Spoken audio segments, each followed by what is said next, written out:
En los últimos años, pocas producciones del universo cinematográfico de Marvel han generado tantos rumores, retrasos y controversias como Blade.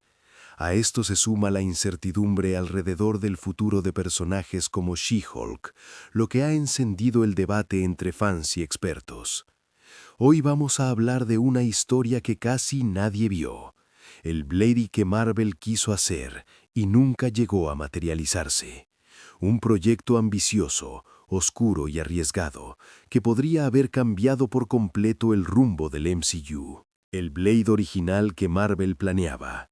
Según información del insider Alex Pérez, del medio The Cosmic Circus, la primera versión de Blade era muy diferente a lo que Marvel ha intentado desarrollar en los últimos años. La idea inicial no se centraba únicamente en Blade como cazador de vampiros, sino en algo mucho más profundo, una historia sobre legado, linaje y maldición. El núcleo del relato era la Ebony Blade, la arma maldita vinculada a Dane Whitman, personaje presentado en Eternals. En este planteamiento, Blade no era solo un individuo, sino parte de una herencia oscura que conectaba generaciones, violencia sobrenatural y un destino imposible de evitar. La Ebony Blade y su importancia. La espada no iba a ser un simple objeto secundario.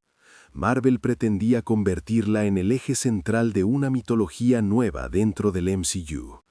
Esta espada, conocida por corromper a quien la empuña, habría servido para explorar temas poco habituales en Marvel, como la condena eterna, la pérdida de humanidad y el precio del poder.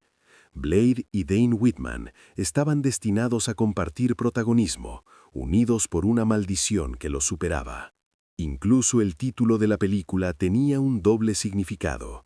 Blade no solo como nombre del personaje, sino como símbolo de un linaje maldito que atraviesa siglos. Un MCU más oscuro y sobrenatural. Quizá el aspecto más interesante de esta versión cancelada era su tono.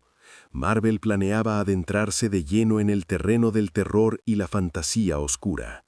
La película iba a introducir elementos clave del lado sobrenatural del MCU, como vampiros organizados en clanes, Lilith como figura central del caos, el inframundo y reglas propias que se alejarían del enfoque clásico de superhéroes.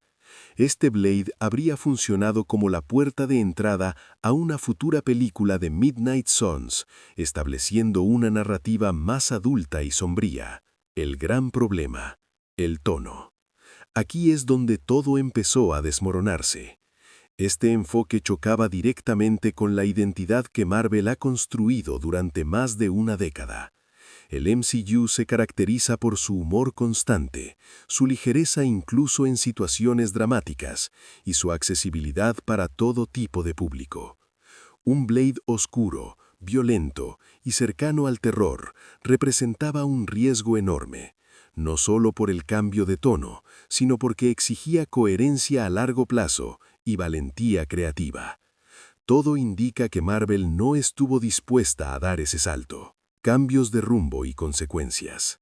A partir de ese momento, comenzaron los retrasos, los cambios de guión y la salida de directores y guionistas. La visión original fue diluyéndose hasta desaparecer. En lugar de apostar por una historia sólida y definida, el proyecto entró en una especie de limbo creativo.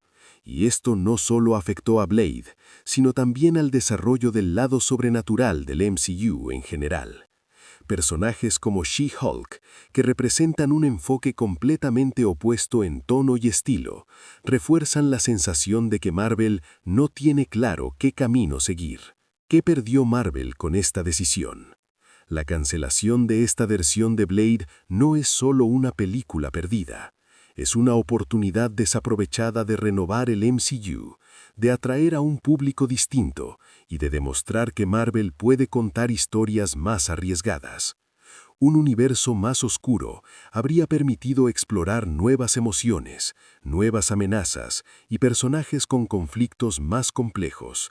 En lugar de eso, Marvel parece haber optado por lo seguro, incluso cuando eso significa estancamiento creativo. Conclusión. El Blade que nunca vimos pudo haber sido un punto de inflexión para el MCU. Una historia sobre maldiciones, legado y terror sobrenatural que habría ampliado los límites del universo Marvel. Hoy solo quedan rumores, conceptos descartados y la sensación de que Marvel tuvo miedo de cambiar. La gran pregunta es si todavía queda espacio para recuperar esa ambición, o si el MCU seguirá evitando los riesgos que alguna vez lo hicieron especial.